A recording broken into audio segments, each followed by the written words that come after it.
Hi, I'm Whitney Espick, the CEO of the MIT Alumni Association, and I hope you enjoy this digital production created for alumni and friends like you.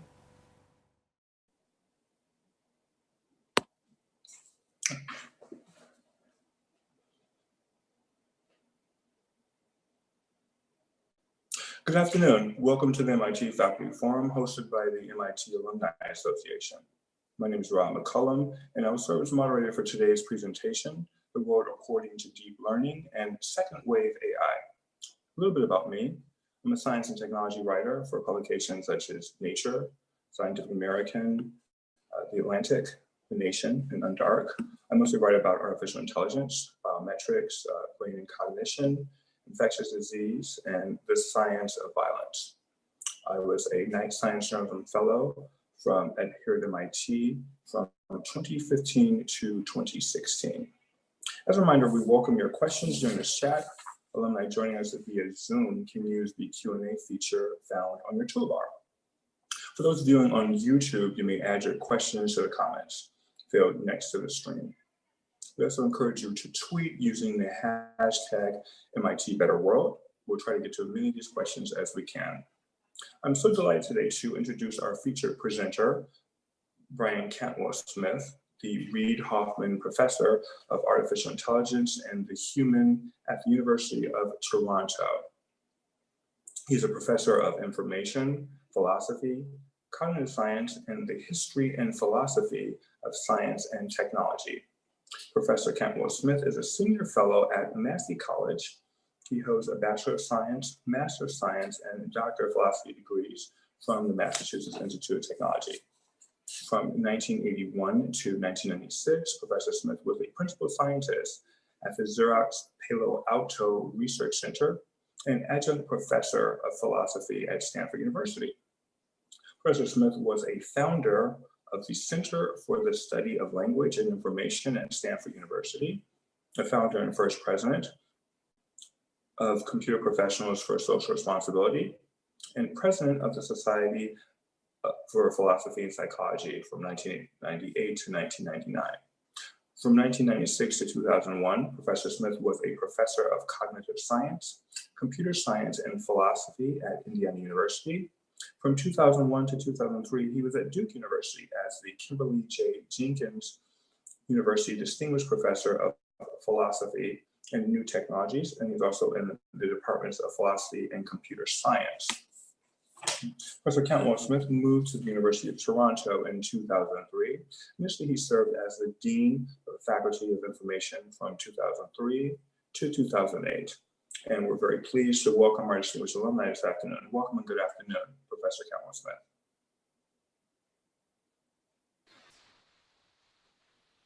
Well, thank you very much. I hope you can hear me. It's really kind of you and of the whole MIT Alumni Association to have hosted this event. And I'm just thrilled to be here. I'm going to try to keep my remarks as short as I'm generally capable of in order to have lots of questions. So I look forward to that.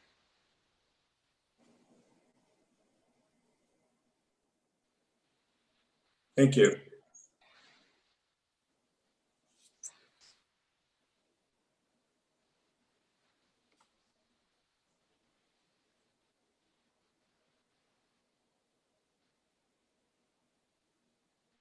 And thank you. Take it away, Dr. Smith. Sorry, should I go ahead and just plunge into the discussion? Yes, go please. Okay. Well, listen, one of the things I wanted to talk about was the sort of background of this project. When I started out as an undergraduate in 1967, I wrote my first AI program back then. But I also was very interested in how computation would be capable of understanding issues that mattered about us, whether it could do justice to the sort of depth and complexity and so on and so forth, the human condition. And that kind of, it's almost like a C.P. Snow dialectic between the technical and the human that has been in focus for me my entire life. So, and it's funny because when I started at MIT in '72, I actually joined the social inquiry major. But then then quickly I moved over to the AI lab, and I was thrilled to be there and part of artificial intelligence. But I've always had a kind of wonder about the adequacy of AI, but also about what AI is, and what about even the notion of computation. I've been struggling for now 30, 40 years to understand what computing is. And I actually don't think current theories of computing do justice to the notion of computing. So it's kind of like I was playing Dungeons and Dragons, and I always found stairways that went downwards into kind of philosophical issues. So I just sort of always been probing the philosophical foundations of everything. So that's kind of a background to this whole little project. I don't know if I can. This is the talk I'm going to give is actually arises basically out of this book, which is coming out this summer, The Promise of Artificial Intelligence, Reckoning and Judgment. I sort of mean that to connote the day of reckoning and the day of judgment, because I think they're very serious things at stake. And that's sort of what I talk about in this book. What I want to talk about today is what I think matters about all the recent stuff about AI, the deep learning, second wave AI stuff. So there's lots of different discussions of it. And I actually think the most important insight, in a way, that backs, that's behind deep learning and AI has to do with this, the sort of glimpse it gives us into the nature of the world. So rather than in fact focusing on technology itself, I'm sort of initially interested in the structure of the world that in fact is why the world's being a certain way is allowing deep learning and AI, I think, to actually, second wave AI, actually to do justice to it. And that's where, in fact, deep learning and second wave AI are getting their power. So, let me just say a few things about deep learning in that regard.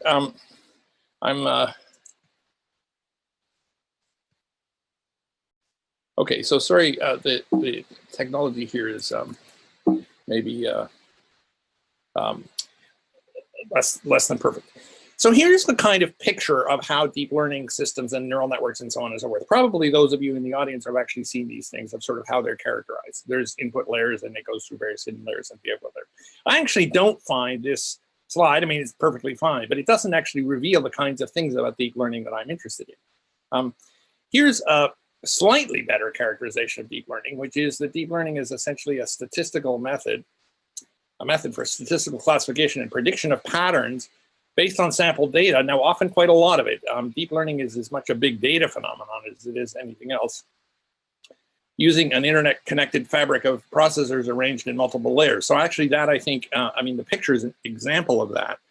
But the fact that this is doing statistical classification based on sample data, I think, is actually important. But still, I don't think we've gotten to the heart of the issue of deep learning and why it is that it matters.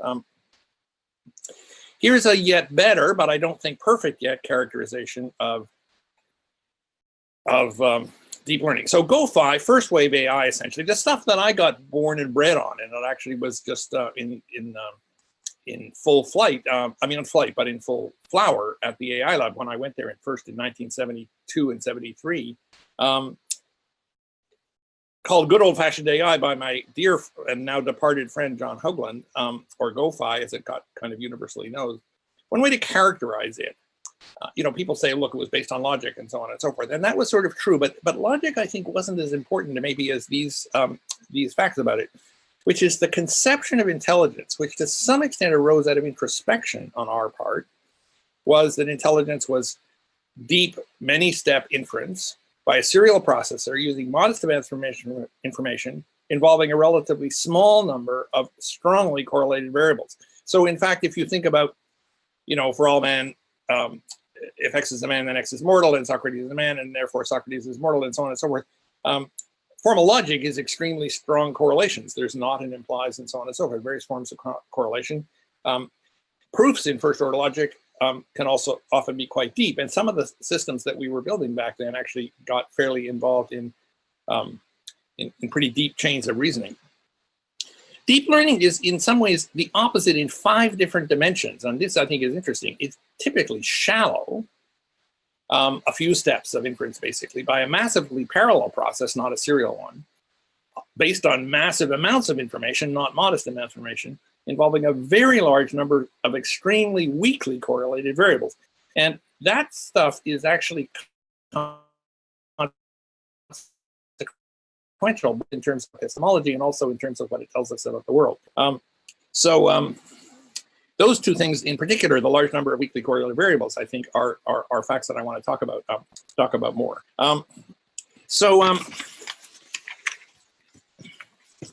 What was true back then was that we kind of thought that the world was such that the GoFi forms of reasoning would actually work in terms of essentially a world that we imagined is the sort of world that would be amenable to the sorts of inference that were described on the left, or the sorts of inferences that are imagined in logic. So I'm going to put up next a slide. This was actually at Stanford Research Institute in California when I went out there. I think this is from like 1980. This is Shaky, one of the first mobile robots. What I want to draw attention to is this is the world that they built for Shaky, because what they did was Shaky couldn't handle the way the world really was.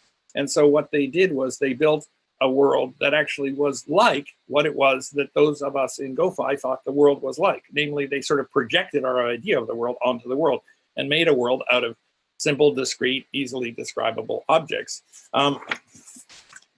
This is not actually what the world is like. And I think one of the things I tell students is that I think AI is essentially a history of enormous humility as we encountered the inadequacy of a lot of our assumptions.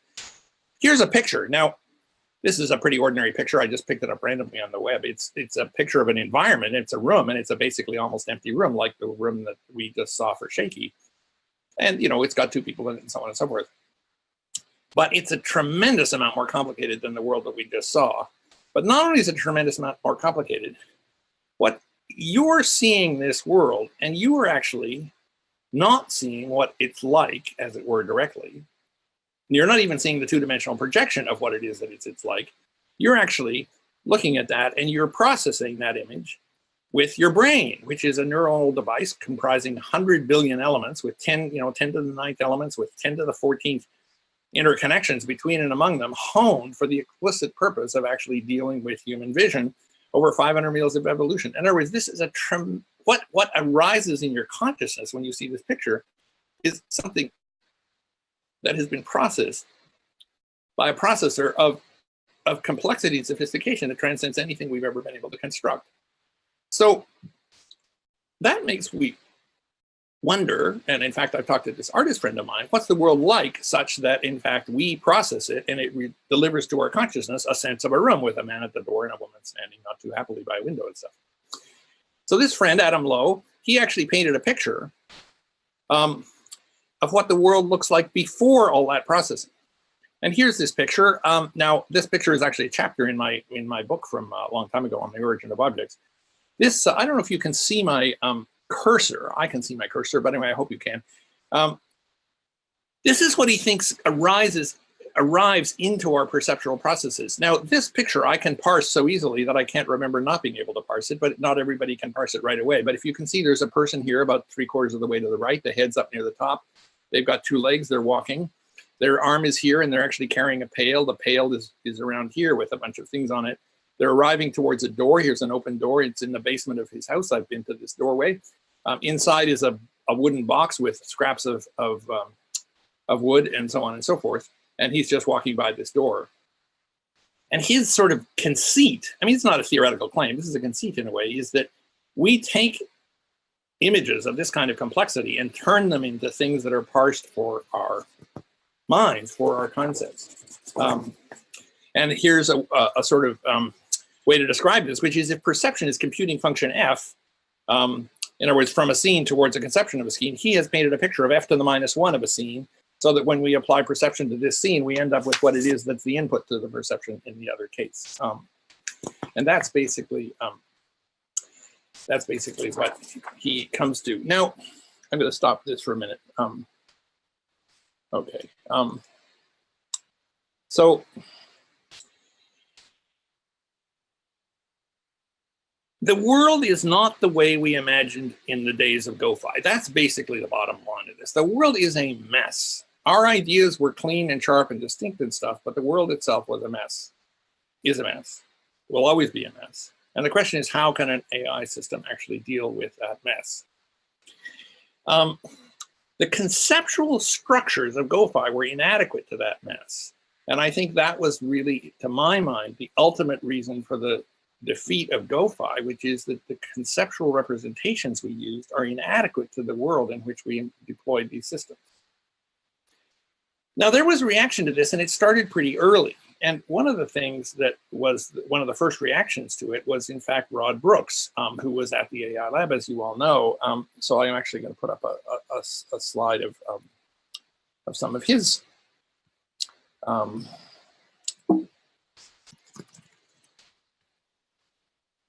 creatures. Okay, so here's an early thing of the sort that was. Rod took a room on the ninth floor of Tech Square, back where the AI Lab was at those days, and he actually put sand all over the floor of it. And he had these little robots. Some of these were pretty small, like 6 inches long, 9 inches long, and so on. And these things clambered around and climbed over rocks and so on and so forth. And it was a revolution with respect to robotics, and it was actually successful. These robots were able to clamber around in rooms that were not neat and clear and distinct, the way GoFi assumed.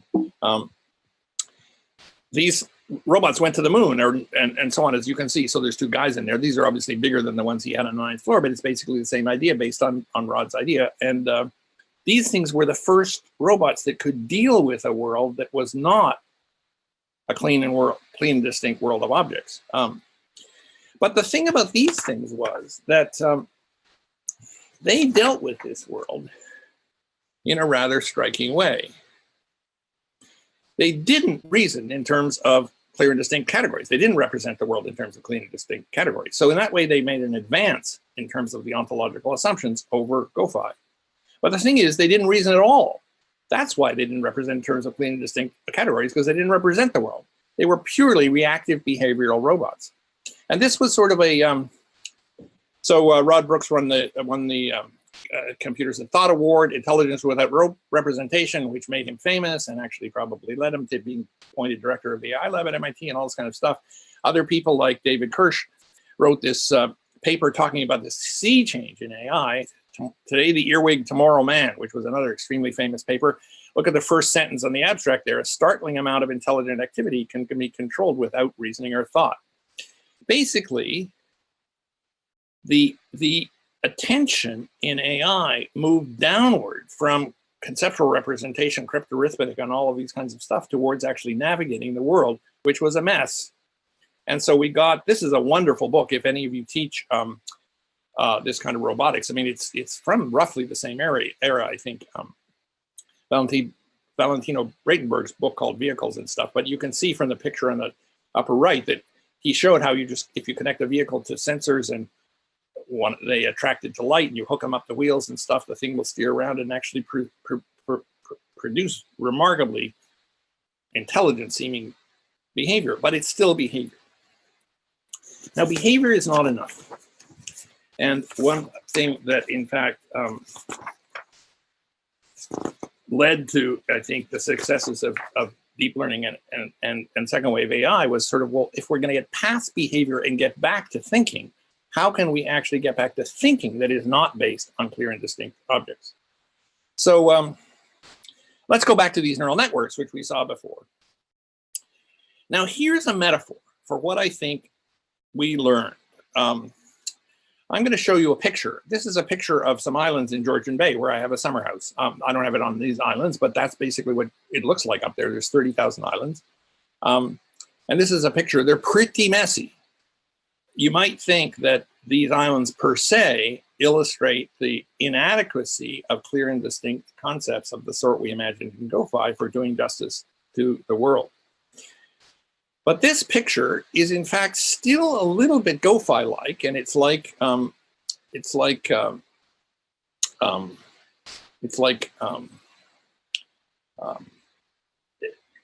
in that regard, which is that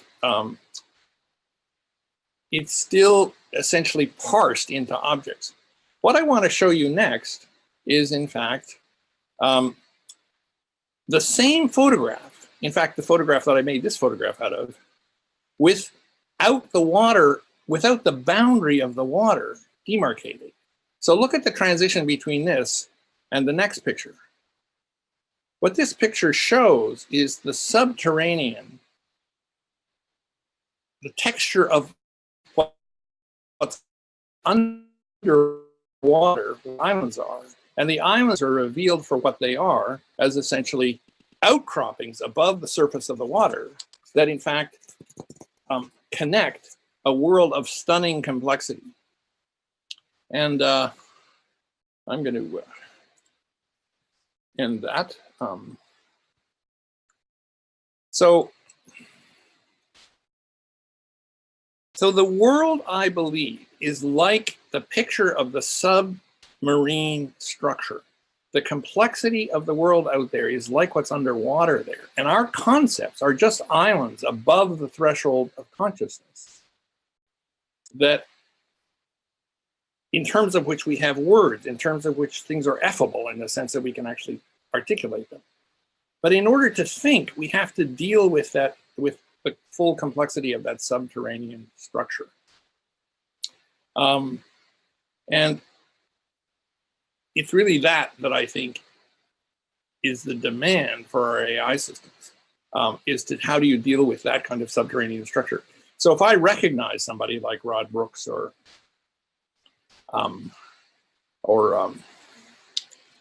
you know, my partner or a student or whatever like that, you know, this is something that's said about deep learning, which is that it's, we don't recognize that this person has cheeks of this width or eyes of this kind or glasses or something. We recognize thousands and thousands of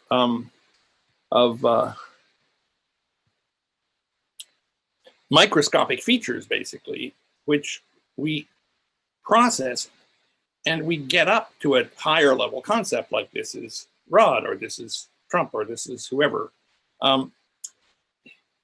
In other words, it's only when it rises above the surface of the water that it actually emerges into anything that we can conceptually describe. But that in fact, our navigation of the world is dealing in a non-effable way, in a non-conceptually distinguished way, with all of that underlying structure. And the ontological consequences that I think motivate the deep learning architecture is that the deep learning architecture is capable of dealing with that underwater complexity. Millions and millions of features underwater, millions and millions of extremely weak correlations between and among them that actually allow it to generate sort of the conceptual representations. And this pushes one into a kind of concern about what the role of conceptualization is. What's the role of language? What's the role of those things which we can articulate? And I think it's as it were late in the process that we arrive in the realm of the articulable, and that it's only in terms of articulation that we actually have introspection, but that a huge amount of our thought processes are dealing with this pre-articulate underwater structure. And it's because of that underwater ontological structure that the features of the deep learning architectures are as powerful as they are. I'm going to actually show one more thing that I think is actually a little description I once wrote about, let me see this thing. I hope you can see this. Okay. Object properties and relations, in other words. In other words, the conceptual material ontology, that we thought was what the world was like when we were doing GoFi. I think of those as the long distance trucks and interstate highway systems of intentional life, of normative life, of conscious, you know, articulate life. They're undeniably essential because in fact, they allow us, given finite resources, to integrate vast open-ended terrains like the stuff you learned at MIT and so on and so forth into huge, cohesive, objective worldviews. Critical for communication, critical to deal with situations that are a long way away, and so on and so forth. But the cost of packing them up into those islands, into those discrete objects, cost of packing them up for portability and long distance travel is that they're thereby insulated from the extraordinarily fine-grained richness of underwater life, of the particular indigenous life, the richness of the very lives they sustain and of the world that we are all actually part of. So here's the summary so far. GoFi tried to implement intelligence in terms of clear and distinct conceptual categories. That didn't work. Rod Brooks and what I think of as wave 1.5 got over that assumption, but the way it got over it was diving underneath it and being just reactive and stuff. But the thing is, you can't get terribly far without, you can do impressive things with Brooks' robots, but you can't think about what's distant, you can't think about what's absent, you can't do all this planning and stuff. You need reasoning. And so what deep learning and second wave AI have done is they've actually allowed us to realize that realistic reasoning requires vast amounts of submarine complexity underneath and among the concepts in terms of which we think. All right, so I'm actually going to stop at this moment because it's 12:30. This is actually only part one of this talk. I was going to go on and talk about what the book then does on top of this, about what the epistemological consequences are of this being the structure of learning, and talk about where I think AI is and what it is that it doesn't do. In the book, I actually make a big distinction between what I call reckoning and judgment, which is a much more serious thing. I don't think we're anywhere near judgment and so on. We can talk about that, but how about I stop and see how we're doing? Because hopefully there'll be people who have questions. I remember from MIT that people with questions were not hard to find. Thank you so much, Professor Smith, for that very engaging and very informative presentation. A reminder to viewers to ask questions of our faculty guest today, Brian Cantwell Smith of the University of Toronto, using the Q&A feature in Zoom or the comments panel in YouTube Live. About your book, Professor Smith, it comes out in October. Can you tell us a little bit about it? Yeah, so it's, well, so a problem I have is that things that I start out thinking are going to be short tend not to be long. So I went to MIT with what I thought was a book that I'd written, and they said, they're not going to publish it, it's too damn long. So I actually was writing this thing I thought was a paper, and that turned into, it, like Topsy, it growed, and so it turned into this book. And so it's not a very long book, especially for me. It's only like 140 pages, but it's a book, it's done. It's off to MIT Press. It's going to be officially published on October 9th. I think there are going to be copies sent to reviewers and stuff before that. And I actually was just visiting some friends in DC, and they pointed out that if you go on Amazon.com, it's actually already listed, and you can even pre-order it there. So it's already listed on Amazon. I just saw it. Oh, you saw it? I don't. Yeah, I'm up here with Amazon.ca, and we're a little behind. So just a couple questions, and once again, a reminder. And once again, a reminder to our viewers to ask questions of our faculty guest today, Brian Cantwell Smith of the University of Toronto, using the Q&A feature in Zoom or the comments panel on YouTube Live. There are some really interesting comments so far on the Q&A feature, which I'll be getting to in just a moment. Yeah, great. I want to ask you a little bit about your background, Professor Smith. I see that all your degrees are in computer science from MIT, but of course, you have appointments and you teach in philosophy. Can you talk about that? That's not the normal career path, I would think. No, it's not the normal career path. And, you know, it's interesting. I don't know if in the audience there are people who are students or in their 30s or something like this. My dad was a comparative theologian. And, you know, and so as a kid, you know, he knew 38 languages. So I just ran from there. I don't know any language other than English. And I went to MIT. I did this technical stuff as far from where I grew up as I could find, basically.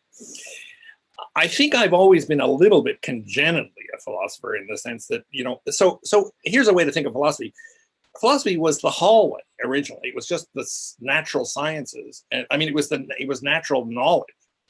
And out of it grew natural philosophy. And then out of natural philosophy grew physics and stuff. And so then these things actually got identity as fields. And one way to think of them is that they got rooms, and they built rooms off this hallway. And then I think analytic philosophy especially got room envy, and it tried to become a room of its own. I like the hallway. I just am interested in these sort of big, deep questions that undergird everything. So that's the kind of philosopher I am. When I was at MIT, there were a bunch of people, like Jerry Fodor was there, and Ned Block and a variety of other people, and they got together and they were talking about, you know, the computational theory of mind. It was all brand new and very exciting and stuff. And through some friends, I got to go along to these meetings, which was a huge honor. And gradually, you know, I got my PhD, I went out to PARC and stuff, and I started talking to these people in cognitive science. the philosophers were very pleased to have somebody interested in the philosophical questions and so on and so forth. So I talked to them and stuff, and I got more interested. And then at one point I said, you know, not only am I interested in the philosophical questions, I might like to be a philosopher. And then they went, oh, that's different, right? So imagine, you know, I had good friends on the Blue Jays or something. I said, look, it's great, you're a great team. It's whatever I want. Oh, actually, I'd like to play. You know, and like I can't play baseball. It was like a complete gulf to actually participate, not just be. So I probably spent 10 years learning how to go to talks, how to think, what the questions were, what the history was, and so on and so forth. I've never taken a philosophy course in my life, but I just marinated in it for a long time. And you can do that, and you can actually cross between and among different fields. And at first I was, you know, at first I was just an adjunct professor at Indiana, and they didn't want me as an actual professor. And then I was there for a while, and they actually realized maybe the guy isn't going to eat small children and do terrible things and just be a tech head or something. He's actually a person who thinks about real questions. So gradually you can actually cross these divisions. So it's been very, very slow and very gratifying. What's curious is that the faculty I'm in at the moment is the social science faculty. So I've now actually taught in humanities and social sciences and engineering and science and stuff, which is kind of what universities were for. And there is this word uni at the beginning of university, which is supposed to actually be kind of a single sense of knowledge. The university's gotten fractured in such a way that careers often require a narrowness, a disciplinary narrowness. But I actually think the moment is serious enough that we absolutely need people who can cross this. So one thing that okay, here's a metaphor, and then I'll shut up. You can see that I'm not likely to write things that are too short. One way to think about the discussion about AI at the moment is that there are people, so think of a graph, if you can see my hands, think of a graph in which this is the dimension of technical expertise, and this is the dimension of depth of understanding of the human condition. There are people who have a lot of technical expertise out here, and they're triumphalists about what's happening in AI, but their sense of the human condition is about a millimeter deep. Like, I don't know, maybe Ray Kurzweil or I don't know, even Bostrom or Tegmark or something like this. There are people who have a tremendously deep sense of what constitutes humanity and what's mattered about civilization and history and so on and so forth. But the problem is their understanding of technology is a millimeter deep. So it's like we've got people up here near 1,0, we've got people over here near 0,1, and I want to put a stake in the ground. I mean, we should be out there at 0.8. Now, I can't get to 0.8. I'm not, in fact, quite either of them anymore. But at least I want to put a stake in the ground around 0.5 or 0.6. That's where the debate is needed, I think. So that's, I think, the consequence of ending up in philosophy, not only in philosophy, but in philosophy and the other kinds of disciplines.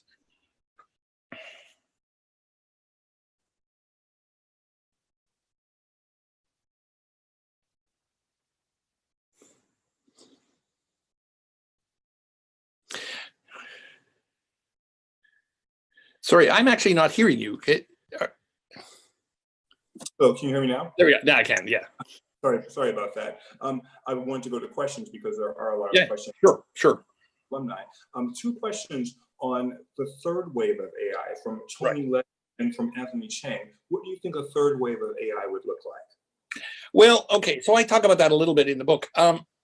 Briefly, my sense is that the way people are using the word third wave AI for having a context aware, you know, a causal model of the world, or be context aware or something like that. I don't think it's anything like different enough from second wave AI to actually deal with what I think we need. What I talk about in the book is this notion of human judgment, of what it would be. So think about what it is to say of a person, that's a person with good judgment. I think, you know, John Hoagland, again, the coiner of the phrase GoFi, was actually very good in this regard and stuff. I think, and also the discussions, if people are aware of them, about what would constitute genuine intelligence or authentic intentionality or stuff, rather than just, well, people talked about simulations and stuff. I don't think computers are simulations.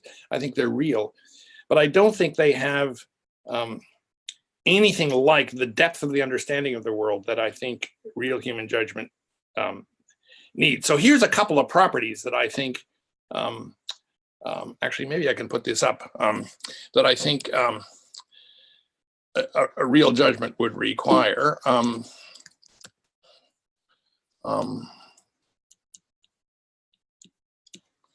Yeah, here are some properties. Hopefully people can see this, that I think a system would need in order to be capable of judgment. It's got to be directed towards the world, not just directed towards its representation, and not just to have representations. So I actually think being directed to the world, not to the representation, is a hugely demanding skill. And I think if I click on a button on my computer and it says, you know, eject this disk or eject this USB key or something like that, I don't think the computers are directed towards the USB key. I think they're just directed towards that which is in the drive, because it doesn't actually have any understanding of what's in the drive, as opposed to what, you know, we have a difference. We understand the difference between being in the USB slot and the thing that is in the USB slot. And we understand that the thing that is in the USB slot might not be the thing we expected. Computer has no way of understanding that. I don't think computers can distinguish appearance from reality. I don't think deep, I don't know, AlphaGo or AlphaGo Zero or something would actually know the difference between its representation of the game it's playing and the game it's playing that is a representation of. I think you have to care about the difference between your representations in the world. I think there have to be stakes. I think you've got to be essentially existentially involved in the world in order to know the difference between the world and your representations of it. You have to be able to distinguish what's actual and possible and so on. And you have to know these things here, that you have to know that towards which you're directed is here in the world, that you're in the world, that the world, you have to know that both you and the object are in the world, and so on and so forth. Big existential things that I think have been hewn in through thousands and thousands of years of human culture, which didn't actually require changes in our DNA or architecture or something, but actually real kind of standards that we hold adults accountable to. One thing, okay, so I don't think third wave AI is actually dealing with it. I also think that pursuant to what I was saying in terms of the nature of the world, in the first part of the talk, one of the things judgment requires, I think, is actually an ability to recognize that how you take the world to be, what I call how you register the world, be it in terms of objects, be it in terms of fantasies, be it in terms of differential equations, whatever, you have to hold those registrations accountable to the world. And no addition of a particular representation, like a causal model, is actually going to give you a sense of the world that the model is a model of, because it's just going to be one more model. I think we know the difference between models and the world, and we always, in every step of our life, we hold models accountable to the world. And what it is to hold a model accountable to the world itself, not just to the world as described in yet another model, that's a profoundly different thing from anything I think that's been envisaged in AI ever since I was there in '72 and all the way up through GoFi and all the way through second. And nothing that I've seen about third wave AI addresses that at all. So I think we're a long way away from understanding how to get to actual judgment. Thank you. There are a lot of questions. We're going to try to get to as many as we can. Okay, I'll try to be quicker. No, it's quite all right. You're doing great. Thank you for your time once again. Another question, and this is on quantum computing. What do you think the impact of quantum computing will have on deep learning? Well, okay, so here's a funny thing. I have lots of undergraduate students who say, look, you realize, consciousness is actually a quantum phenomenon. And I say, yeah, I actually realize that. In fact, a lot of things are quantum phenomena. For example, the whiskey, if I have a glass of whiskey with an ice cube in it, the ice cube is likely to float. That's a quantum phenomenon. And actually everything's quantum phenomenon, since quantum mechanics appears to be right. So, but the thing about the glass in the whiskey is that, in fact, the ice in the whiskey is the fact that ice floats. So the solid form of water is actually less dense than the liquid form, requires a quantum mechanical explanation. So it's not just quantum phenomenon, it requires a quantum mechanical explanation. Does consciousness require a quantum mechanical explanation? Personally, I doubt it. I have my own ideas about what consciousness is. But I don't think quantum mechanics is going to get to any of the hard issues of judgment or any of the hard issues of consciousness. I just don't think that. Now, that was not your question. Your question was, how is it going to impact deep learning, there's no doubt that quantum superposition and so on, things like this can actually do a lot of parallel explorations of alternatives, especially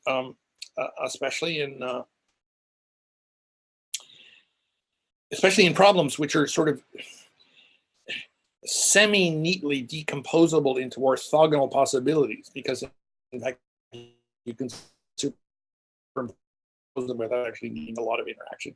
How many things will actually submit to that kind of algorithm? Certainly you'll be able to break credit card security more easily.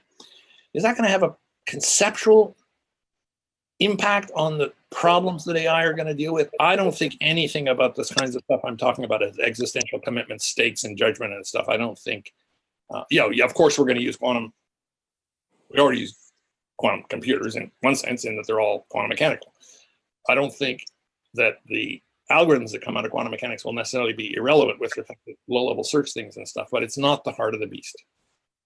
There's several, thank you. There are several questions on ethics. Right. And of course, you're following the news. That's a major issue in the news right now with Facebook, Google, and all that. I know we only have a limited amount of time, but what do you see as some of the more pressing concerns or challenges that you're researching and studying as far as ethics are concerned? Well, it's interesting. I mean, I have a ton of respect for ethical issues. It's not that I don't.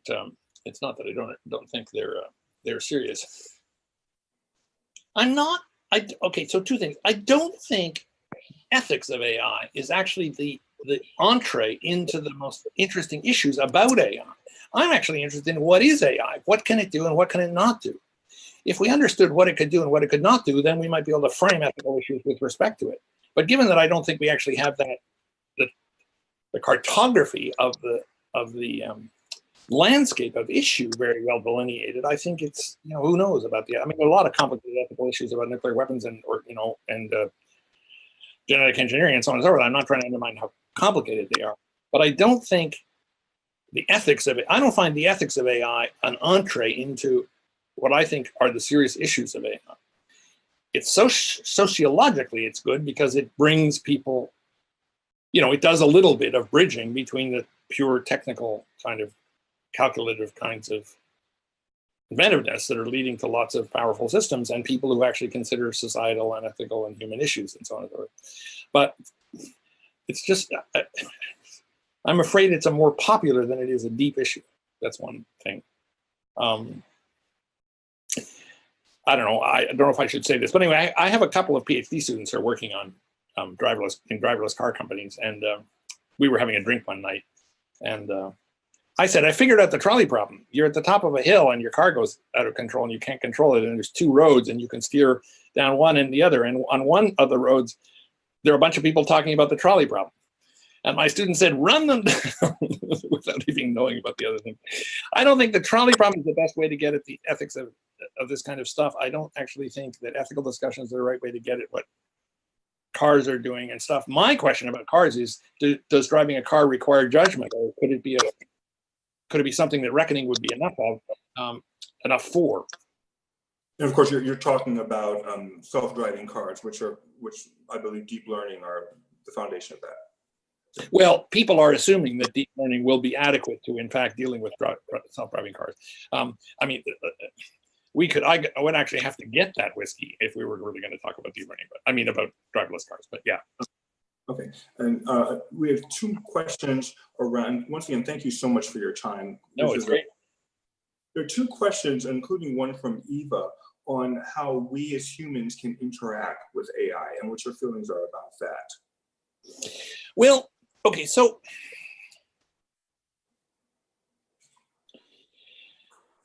a couple of things. I actually don't think the right way for us to get a grip on what's happening now is to frame things in terms of human and AI or human machine. I actually think that's a fatal distinction, because first of all, there are many human things which are not my favorite. I mean, people do automatic things, they do silly things and so on and so forth. There are people who do terrible things. There are people we elect who do terrible things. I mean, I don't want to valorize the human as if it was a locus of edifying moral inspiration in all circumstances or anything like that on the one hand. And on the machine side, I think, in fact, we're probably machines in some sense. I mean, unless you're a dualist, you think we're basically arrangements of atoms that work in a certain way, and machine architectures are changing extraordinarily fast. I don't want to define the thing in terms of people and machines. Or AI or anything like this. I would like to understand what's intelligence and what kinds of tasks require what kinds of intelligence. And intelligence, I think, is too broad a word. We got to have a map of the different kinds of all that stuff. So how do we interact with these things? Well, the question is, what are they? Are they things capable of friendship? Then we should interact with them with friendship.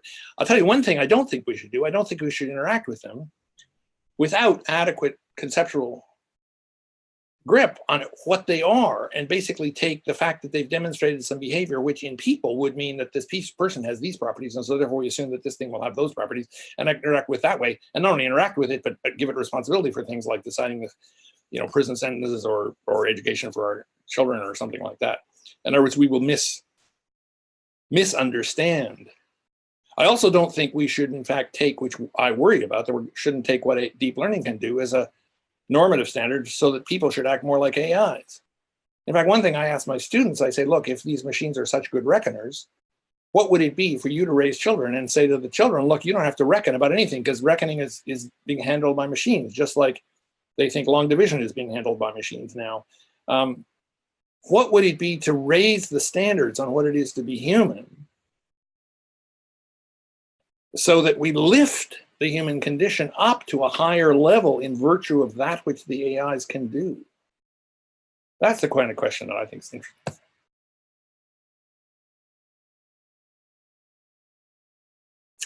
Sorry, I need to hear you again.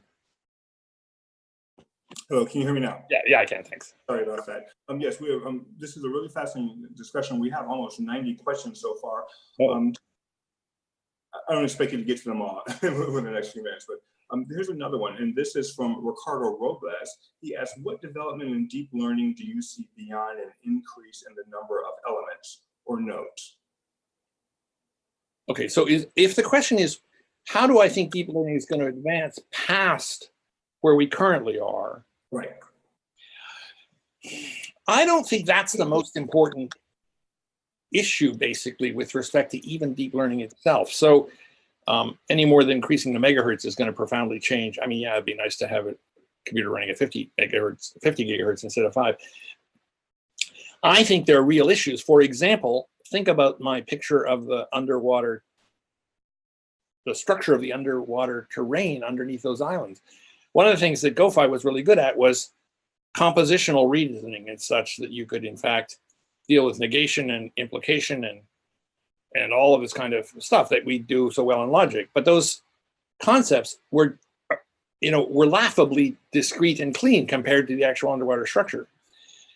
I think figuring out how to deal with compositional entertaining of hypotheticals and, well, what if this were true, but that weren't true, and so on and so forth, in ways in which the concepts, instead of being treated as atoms the way we did in logic, if the concepts were treated as the tips of hugely complex underwater structures that have in fact emerged out of the surface of affability, so that you could reason without losing the underwater structure, but actually embed things in hypotheticals and all of this kind of stuff. I think that's an enormous challenge, and the processing demands of that are staggering if you do it in certain ways. But maybe we can do it. I've talked to Jeff Hinton, who I've known for many, many years, about this. Maybe we could do it in ways that lose some of that underwater structure, but not all of it, and so on and so forth. So there's huge issues there. There's lots of issues, I think, way more interesting than just numbers of layers. And we might need more layers, we might need more processors, but that's not the conceptual point. Of course, you just mentioned Jeff Hinton, who is your colleague at the University of Toronto. Right. And he's been described as the father of deep learning, if I'm not mistaken. Yeah. Right. There's another question from Robin, and this was, hello? Hello? Hi, hello? Can you hear me? Yeah, I can hear you. Sorry about that. Sorry. I can hear you, yeah. Yes, there's several more questions have also come up about your book. Can you talk a little bit more about that? About Facebook? No, about your book. Oh, about my book, okay. I'll talk more about it. Yeah, it's about 6 by 9 inches. are there in the questions, are there anything sort of specific that people are asking? Yeah, one person asked actually, can you talk more about the influence of Rod Brooks on your work? I mean, Rod's a great guy. I haven't seen him in years and years and years. I wouldn't say, well, I would say this. I wouldn't say anything terribly direct because I think he's operating at a different level. But there is that sort of challenge that he says. So he wrote that Intelligence Without Representation years ago. 9 years ago, he changed it to Intelligence Without Reasoning, I think. And in there, he says, look, you should use the world as its own best model when you can, right? Originally, it was use the world as its own best model. I think the world's great if you have it as a model. I mean, if it's there in front of you, but an enormous amount of stuff is not there in front of me. So, I mean, if I turn around, for example, there's a door there, but it's shut. So I have no access to what's outside the door. I actually am pretty damn sure that if I open the door, there's going to be a hallway there because there was the last time I opened it. But I have to represent that floor in that hallway because I don't have access to it. And what about tomorrow? I actually don't have any access to the present to the future or the past because, in fact, physics prohibits direct connection with either the present or the past. I mean, physics is local in both space and time. I think the locality of physics is a staggering limitation. And the fact that we get around the world as well as we do, in spite of the fact that we have to honor the locality of space and time, is testament to us in order to be able to deal with the distal in a way, that not the proximal, not what's right here and now, but what's not right here and now.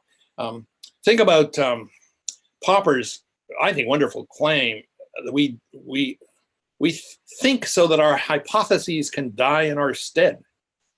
You know, you think, well, look, I'm going to walk across the highway here, but actually there's a semi truck coming at 80 miles an hour. And actually, you know, if I walk out there, I'm only going to be halfway across when it comes thundering by and actually not going to fare too well. So I'm going to stay over here.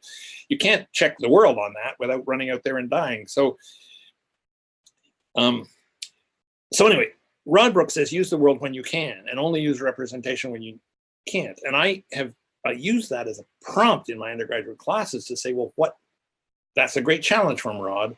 What do we need? What are the situations in which we can't use the world as a direct model? That's, I think, actually undergirds my sense of what representation is. And I articulate this thing about what representation is, why you need it, and so on in the book. But that's just the tip of, I mean, being able to represent is just the tiniest step towards anything that I would actually countenance as full-scale judgment. And we have just a few minutes here. Yeah. One question that I certainly want to ask, and once again, and actually let me congratulate you first, and that's for your recent appointment as the inaugural Reid Hoffman at the University of Toronto. Can you talk with me a little bit about that appointment and the backstory on Reid Hoffman and endowment? I think many alumni would appreciate that. Well, you know, it's interesting. I mean, my partner has a son, and so I have a stepson who's wonderful. I don't have my own children as it happens.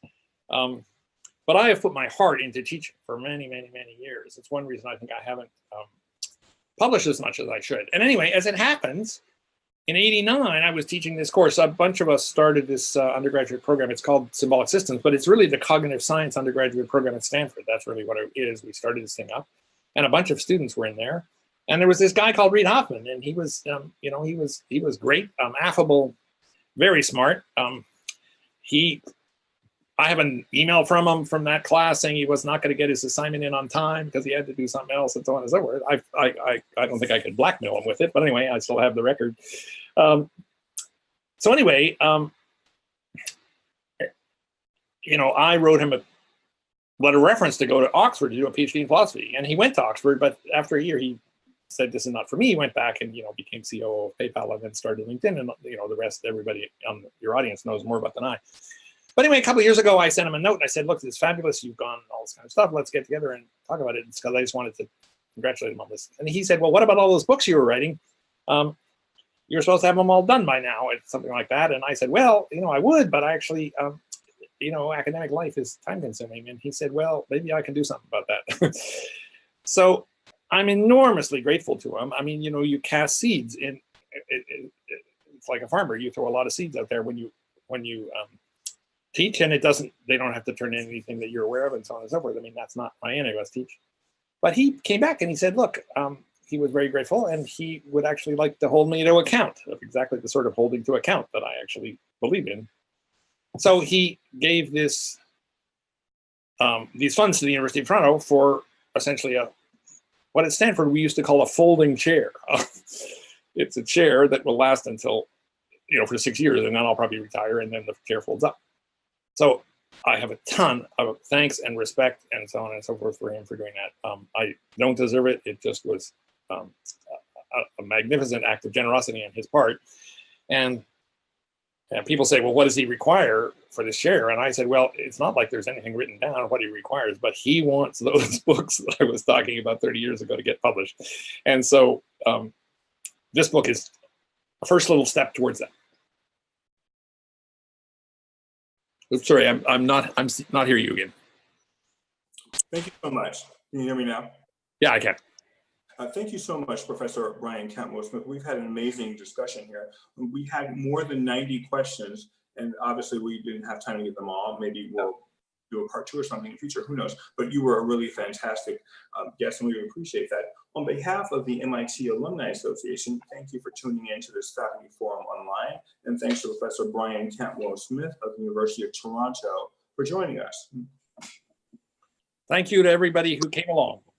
And the alumni, thank you so much. The alumni office staff will be sure to forward all questions that were not addressed on air to you. You can tweet about today's chat using the hashtag MIT Better World. You can send any questions or follow-ups to alumnilearn@mit.edu. And thank you so much for watching. Thank you. Thanks for joining us. And for more information on how to connect with the MIT Alumni Association, please visit our website.